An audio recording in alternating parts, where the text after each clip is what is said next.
Hello, Canyons Church. Welcome to session number 5.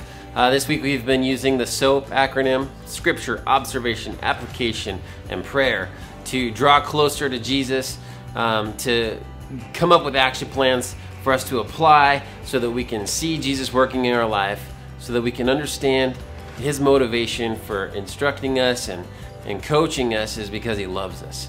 And today we're going to be in John chapter 15, verses 1 through 17. We're going to be looking at the story, the teaching that Jesus gave, rather, of the vine and the branches. And it will answer a question that many people have when we're using this SOAP method to draw closer to Jesus.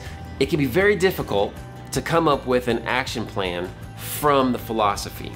To get from a philosophy maybe of being generous to an action plan of how to be generous, it can be very difficult.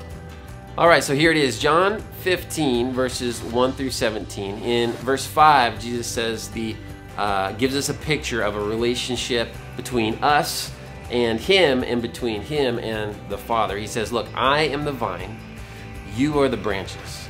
And He specifically asks us to bear what He calls fruit. He wants to see fruit in our lives. And I just wanted to point out how vines and branches work.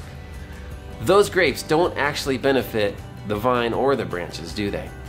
The grapes do two things. One, they'll be nourishment to passersby.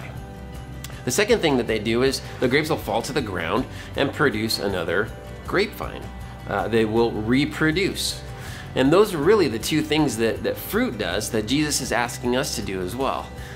The reason it can be so difficult to find an action plan when we're going through this is because many of the things Jesus would ask us to do, they don't seem like they benefit us in the moment.